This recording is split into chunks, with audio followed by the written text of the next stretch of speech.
دیکھتی آنکھوں سنتے کانوں کو میرا سلام۔ عمر جرنی کے معزز ناظرین، آپ سن رہے ہیں عمر فاروق کو۔ لائک، سبسکرائب اور بیل آئیکن کو دبانا مت بھولیے گا۔ آج جو واقعہ آپ لوگوں کی خدمت میں پیش کرنے لگا ہوں وہ اشفاق احمد کی کتاب زاویہ 3 سے لیا گیا ہے، جس کا عنوان 15 روپے کا نوٹ ہے۔ ایک شخص بہت غریب تھا، زندگی اس پر بہت مشکل ہو گئی تھی، لیکن اس کے پاس ایک فن تھا، وہ یہ کہ وہ نوٹ، جسے آپ کرنسی نوٹ کہتے ہیں، بنانے کا ماہر تھا۔ اب طبیعت بھی اس کی فقیرانہ قسم کی تھی اور اس وجہ سے وہ بالکل ننگ ہو گیا تھا۔ اس کے پاس زمین کا ایک چھوٹا سا ٹکڑا تھا۔ اس نے سوچا کہ کیوں نہ اسے بیچ ڈالے اور اس پر آسودگی کے دن آ جائیں۔ اس نے ایک دن اپنا وہ کل اثاثہ، جو فقط زمین کا ہی ٹکڑا تھا، بیچ ڈالا۔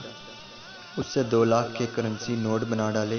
اس نے اتنی بڑی دولت ہاتھ آ جانے پر اسے دڑا دڑ خرچ کرنا بھی شروع کر دیا اور اس کے پاس تمام کے تمام پیسے ختم ہو گئے۔ اب اس کے پاس اتنی ہی سیاہی اور کاغذ رہ گیا کہ وہ اس سے ایک ہی نوٹ بنا سکتا ہے، اور ایک مجبوری یہ تھی کہ وہ اس سے کوئی بڑی مالیت کا نوٹ بھی نہیں بنا سکتا تھا۔ اس نے فیصلہ کیا کہ چلیں کوئی چھوٹا نوٹ ہی بنا لیا جائے اور اس سے کچھ ضروری سامان خرید کر زیادہ نوٹ بنا لیے جائیں۔ اس نے نوٹ بنانے کی کوشش کی۔ وہ چونکہ پریشانی اور قوت کی اذیت اور کیفیت سے گزر رہا تھا، جب اس نے نوٹ بنایا تو وہ 15 روپے کا نوٹ تھا۔ اس کے لیے ایک نئی مصیبت یہ کھڑی ہو گئی کہ نوٹ بھی بن گیا ہے، لیکن وہ 15 روپے کا تھا، جو چل ہی نہیں سکتا تھا، اور اگر اس نے چلانے کی کوشش کی تو پکڑے جانے کا بھی اندیشہ تھا۔ وہ کئی دن شش و پنج میں رہا اور اس نے فیصلہ کیا کہ وہ اس نوٹ کو ایسے آدمی کے پاس خرچ کرے گا جو یہ نہ جانتا ہو کہ 15 روپے کے نوٹ کی کوئی حیثیت نہیں ہے، اور کسی بھولے شخص کے پاس خرچ کر کے کام چلایا جائے۔ اس نے ایک بوڑھا اور بھولا قسم کا آدمی تلاش کیا اور کہا کہ بابا، اسے 15 روپے کا چین یا چھٹا چاہیے۔ اس بوڑھے شخص نے نوٹ کو غور سے دیکھا اور اس شخص کو 2 نوٹ تھما دیے۔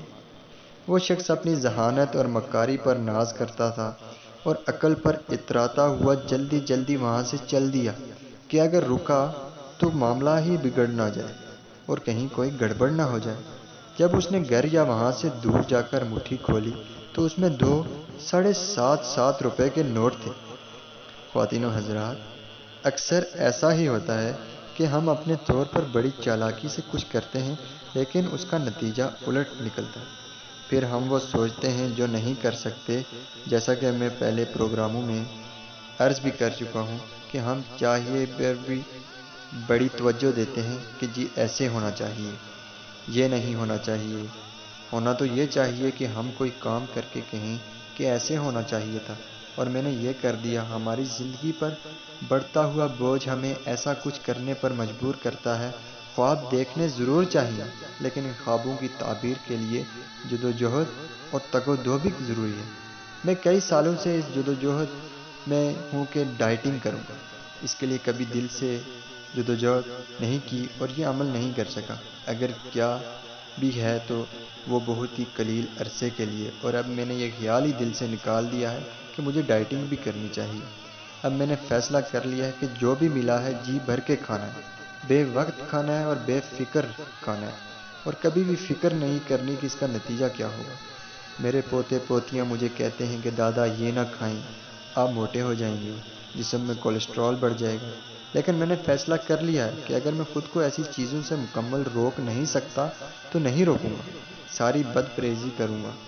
میں آپ کو یہ نہیں کہتا کہ آپ خواب نہ دیکھیں یا ڈائٹنگ نہ کریں، ضرور کریں، لیکن جس طرح آپ چاہتے ہیں کہ آپ کا باہر کا جسم خوبصورت ہو، جاذب نظر ہو، اس طرح کوشش اس بات پر بھی ہونی چاہیے کہ آپ کا اندر ہی اجلا اور خوبصورت ہو۔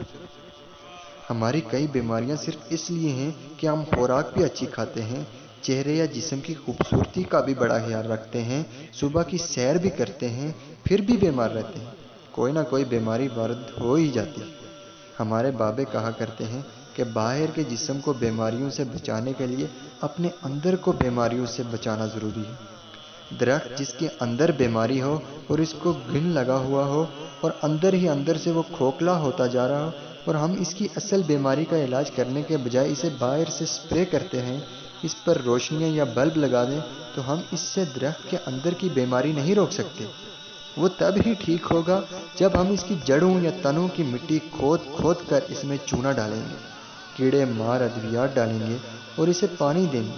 ایسا ہی انسان کا حال ہے۔ اس کے لیے ضرورت ہے کہ آپ اپنے اندر اپنی روح کا احاطہ ضرور کیا کریں، اور دن میں کسی بھی وقت اکیلے بیٹھ کر سیلف پیوریفیکیشن کا اہتمام ضرور کیا کریں۔ اپنے آپ کو اور اپنے بچوں کو دیکھا کریں۔ اپنے اکثر بچوں کو دیکھا ہوگا، بچپن میں لڑکیاں گڈیاں پٹولے بناتی ہیں اور آئے روز ان کی صفائی ستھرائی کرتی ہیں، اپنی گڑیوں کے بال سنوارتی ہیں۔ اگر ان کی گڑیوں کے اندر جمع پرانے کپڑوں کے ٹکڑے ہوتے ہیں وہ باہر نکل آئیں یا ہاتھ لگ کر خراب ہو جائیں، تو ان کی اس گڑیا کی بیرونی خوبصورتی اور اکڑ پن میں بھی فرق آتا ہے، چاہے ان کے اوپر کتنا ہی بناؤ سنگار نہ کیا جائے۔ جب ہم بچے تھے تو گڈے اور گڈی کی شادی پر جب کسی بات پر الجھ پڑتے تھے تو ایک سرے سے ایک گڈی کو پکڑ لیتا اور دوسرے سرے سے دوسرا، اس طرح وہ بیچارہ گڈی ڈلک جاتی۔ ہماری زندگی بھی اس گڈی اور گڈے کی طرح ہی ہے، اس کے اندر کا بناؤ سنگار بھی اتنا ہی ضروری ہے جس قدر باہر کا۔ ہمارے بزرگ بھی ایک بڑی نعمت ہیں، اور خدا کا شکر ہے کہ ہمارے ہاں ابھی ان کا احترام کیا جاتا ہے۔ یہ احترام رہنا ضروری ہے۔ یہ بوڑھے اور بزرگ اسی اثاثے کی طرح سے ہیں جس طرح سے اس نوٹ بنانے والے کے پاس آخری نوٹ بنانے کا سامان اور بچوں کے لیے گڈی اور گڈا اثاثہ ہوتے ہیں۔ اگر ہم نے بھی اپنا 15 روپے کا نوٹ بنا ڈالا تو پھر بات نہیں بنے گی۔ اللہ آپ سب کو آسانیاں عطا فرمائے اور آسانیاں تقسیم کرنے کا شرف عطا فرمائے۔ اللہ حافظ۔